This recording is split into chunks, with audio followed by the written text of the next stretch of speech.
bercampurlah mereka. Kira-kira yang lahir anak baik atau anak tak baik?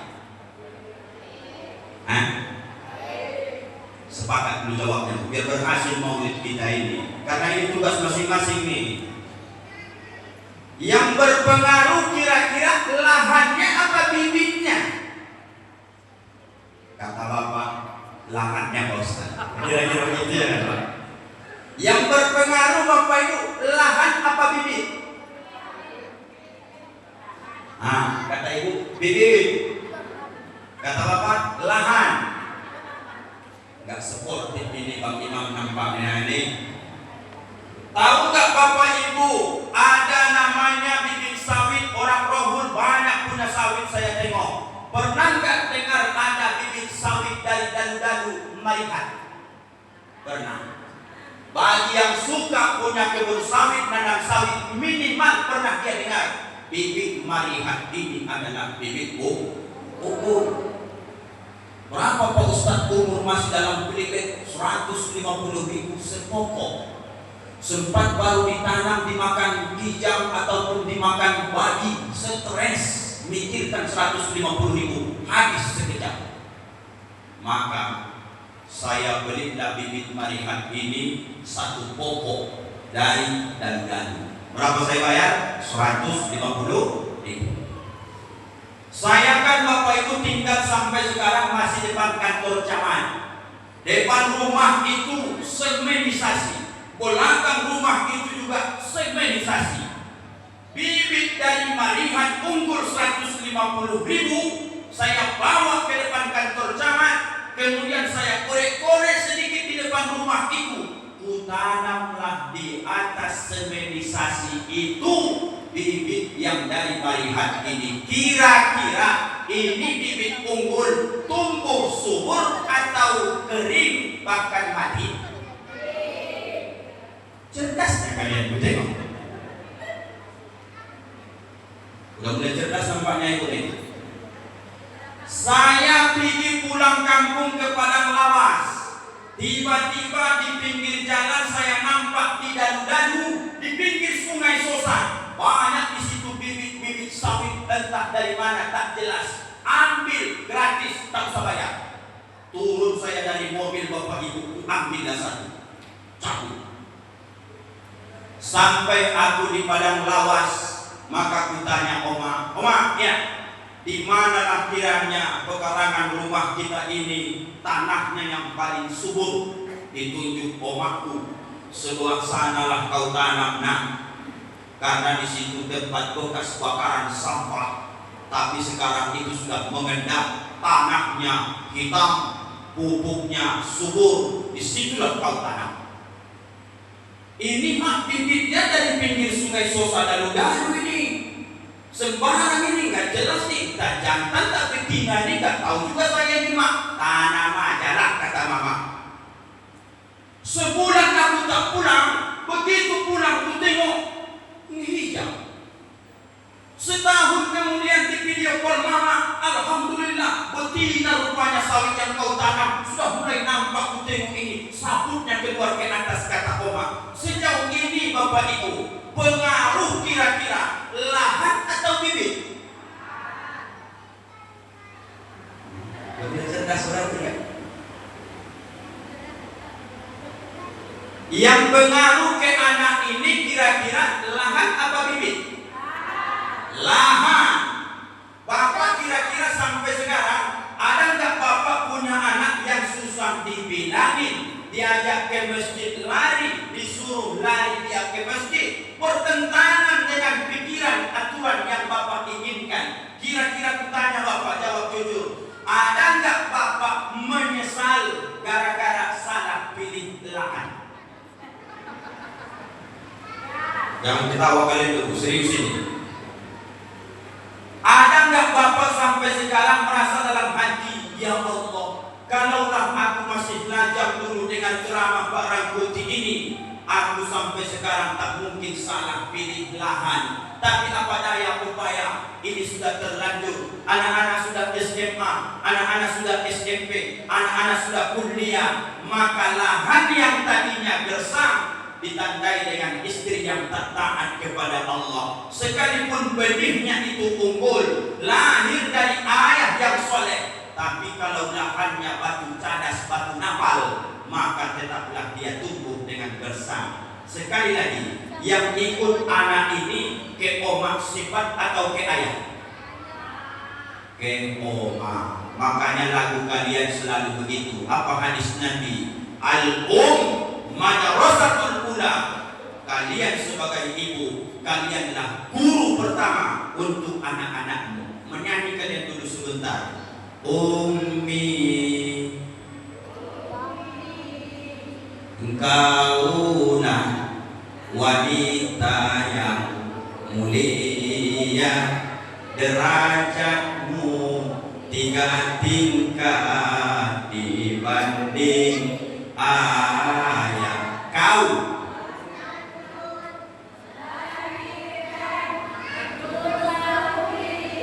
seringkali mengandung loh, buku dah keluar. Mau berapa kali lu mengandung ini? Seriuslah.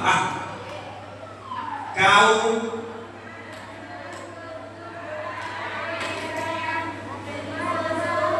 mana duluan bu? Ngandung dulu atau menyusui?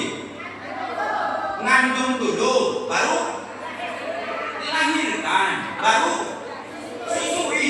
Kan aneh juga itu, disusuinya dulu, baru dilahirkannya. Cuma itu sportiflah, seriuslah bu. 1, 2, 3, iya. Ibu, kaulah wanita yang mulia, derajatmu 3 tingkat dibanding ayah. Kau mengandung, melahirkan, menyusui.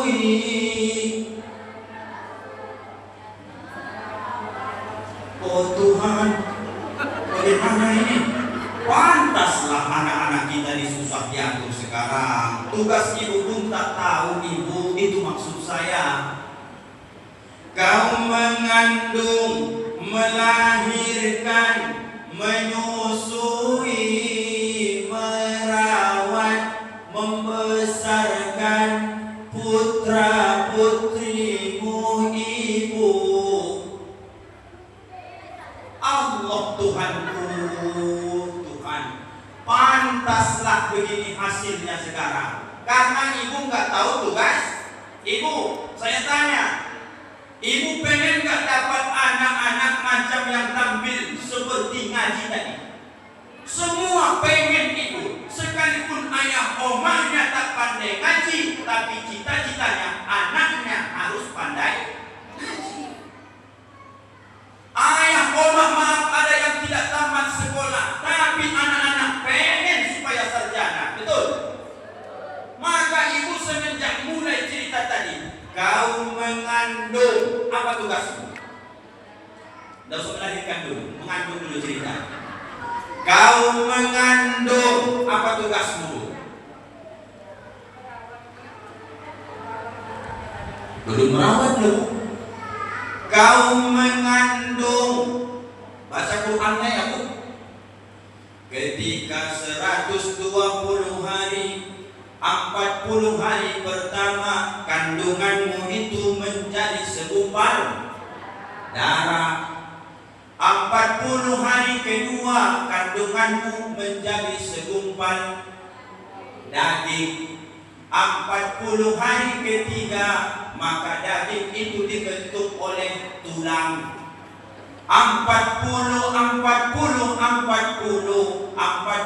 kali 3 120 hari. Kemudian Allah berfirman, kemudian Allah tiupkan ruh. Kemana ditiupkan ruh? Ke kandunganmu. Begitu 120 hari kandunganmu, maka dia mulai bergerak. Wa ja'ala lakumus sam'a, maka Allah aktifkan yang pertama pendengarannya. Apapun aktivitasmu dia rekam, apapun kegiatanmu dia tahu lewat pendengaran yang Allah berikan kepada dia. Wahai ibu, kalau masih ada harapan engkau hamil lagi, mohon maaf,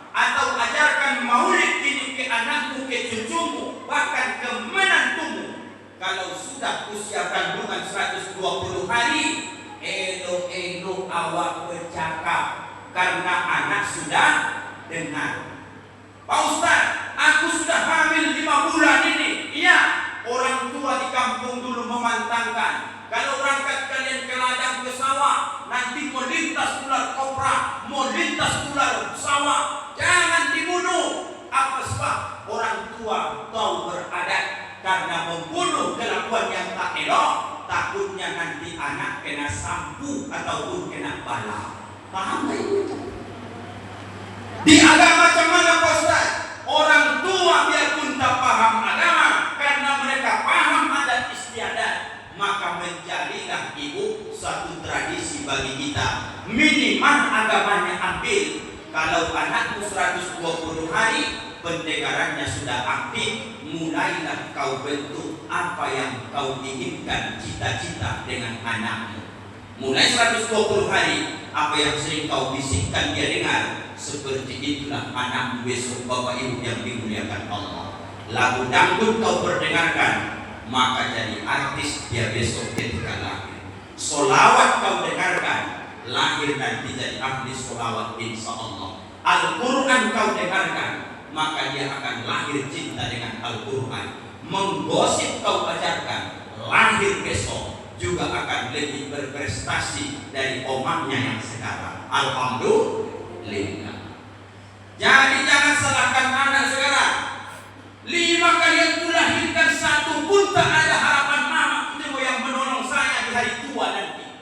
Yang besarnya sholat tak mau, yang nomor 2 auratnya tak mau ditutup, nomor 3 tidur aja kerjanya, nomor 4 jalan-jalan aja kerjanya, nomor 5 entah apa bidangnya, bakatnya tak tahu. Pening mama pikirkan kalian. Jangan kau salahkan. Ingat ke belakang apa yang ibu perdengarkan di saat dalam kandungan. Nah, itulah dia lahan itu. Paham sampai sini Bu? Ini baru cerita mengandung ini, belum melahirkan lagi itu. Dan kita kau suka serius ini. Ini cerita-cerita orang dewasa sebenarnya ini kan, cerita-cerita mengandung ini ceritanya. Ibu sudah mendengarkan ayat Quran, memperdengarkan sholawat Nabi.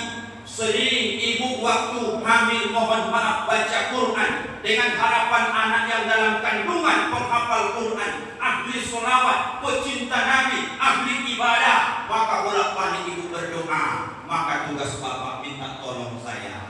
Sekalipun sudah dirawatnya dengan baik, maka tugas bapak satu, jangan kasih anak bini makan haram. Itu yang patah.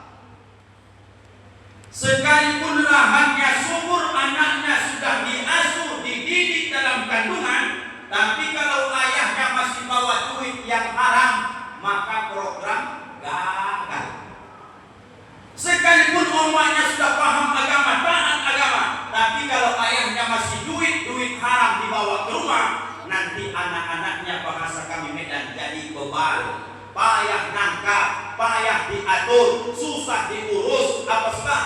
Karena berawal dari makan haram, hatinya akan keras. Hati yang keras akan menyemprotkan darah haram, lahirlah ke otak, dari otak turun ke mata ke hidung, sekujur badan haram, maka sekujur badan akan susah taat kepada Allah. Jadi Bapak Ibu, kenapa Allah susah ibadah? Cek makananmu. Kenapa Allah susah ke masjid melangkah, borak kaki di Pak Ustaz? Cek makananmu. Kenapa Allah susah bangun tahajud Pak Ustaz? Cek makananmu. Kenapa anak-anakmu dibantal-bantalkan Pak Ustaz? Cek makanan yang kalian kasih. Mulai semenjak dia berumur 120 hari. Itulah hasilnya yang sekarang, yang sudah besar-besar, bahkan menikah. Jangan pernah menyalahkan anak. Rupanya itu salah kita dulu dari awal Bapak Ibu yang dimuliakan Allah. Begitulah Pak. 12, 21, 43, 2 menit lagi. Itu jatahnya. Kawan ini korek, makan lain ini. Ya kan? Itu. pertanyaan karena kalian bertahan, khusus kalian dua. Dari tadi Ustadz cerita tentang mengandung. Umur berapakah kau di kandungan omakmu dulu ruhmu ditiupkan Allah? Umur berapa? 12 bulan. Oh, 12 bulan. Abang tidak tahu berapalah jarak kita nih kira-kira ya. Ada 2 meter. Saya tadi berdiri di sini loh. 2 meter lah ya kan. Kenapa lah tidak sampai komunikasi sejelas ini ibu? Mendengar anak ini dengan terang, suara saya kencang, ngomongnya pelan, jelas, diulang-ulang. 120 hari umur kandungan ibu, ruh ditiup. Begitu kutanya, berapa umurmu dalam kandungan ruhmu ditiup? 12 bulan. Semuanya itu menurut Bapak Ibu. Kawan sebelah nggak tahu Pak Ustaz, itu lebih aman. Begitulah daya tangkap kita sekarang ke ilmu itu Bapak Ibu. Makanya sering Ustaz disalahkan. Datang mendengar ceramah, ditanya, apa disampaikan Ustaz Rangkuti tabligh akbar tadi? Paling bodoh udah mantap kali pakai kacamata pun tengok. Apa tadi malam buat dia berceramah itu? Gak jelas kata ibu. Ibu yang tak jelas. Karena anak ini bakalan ditanya orang nanti, apalah ceramah Ustaz Rangkuti tadi malam? Gak tahu saya, orang gak jelas ngomongnya. Mereka yang tak menyimak, yang tak jelas mereka dengarkan Bapak Ibu. Maka saya mohon maaf lahir batin yang kusampaikan ini. Maulid tentang dasar hikmahnya. Coba cek keluarga kita masing-masing. Kenapa anak kita nakal-nakal? 1, mungkin lahannya gersang, maka segeralah perbaiki dengan pupuk. Bertaubatlah suami istri. Kalau anak-anakku sekarang nakal-nakal, lain kedua, aku Ustaz sudah taubat, abang juga sudah taubat, masih tetap nakal, maka satu lagi, perhatikan cara kalian mencari nafkah. Asal sudah taubat kepada Allah, nafkah dicari yang halal. Tengok nanti perubahan keluargamu ibu. Momentum Maulid Nabi melahirkan generasi Muhammad, tapi bukan menjadi Nabi dan Rasul, tapi menjadi orang terpuji, akhlaknya bagus, sekali ngomong tidak perlu tertarik urat leher awam. Itulah doa Bapak Ibu. Rabbana hablana min azwajina wa zurriyyatina qurrata a'yun. Jadikan pasangan hidupku ya Allah, anak cucu keturunanku ya Allah, qurrata a'yun, yang kalau ku pandang dia menyejukkan pandangan mataku. Apa sebab? Pakaiannya elok, sifatnya bagus, hatiku senang karena sekalipun ku panggil dia datang. Itulah harapan semua orang Bapak Ibu. Hikmah Maulid malam hari ini, jadikanlah keluarga kita sebagai jembatan supaya sama-sama masuk surga. Tidak ada kata terlambat. Taubat, periksa makanan, itu hikmah Maulid malam hari ini. Insya Allah sekalipun ayah oma tak tamat sekolah, tak mustahil anakmu menjadi ahlul Quran, jadi doktor, jadi profesor, jadi sarjana. Apa sebab? Karena masa lalumu kau taubat, diampunkan oleh Allah. Makanan yang kau beri halal, maka dia akan berpikir yang halal, maka dia akan cinta kepada Al-Quran. Begitu jalan ceritanya Bapak Ibu. Kusangka terbit bulan purnama, rupanya tak muncul-muncul juga. Sampai di sinilah Bapak Ibu peringatan Maulid kita sampai bertemu di lain masa. Dadah. Ibu, dah. Ulang balik. So, kamera dulu Ibu.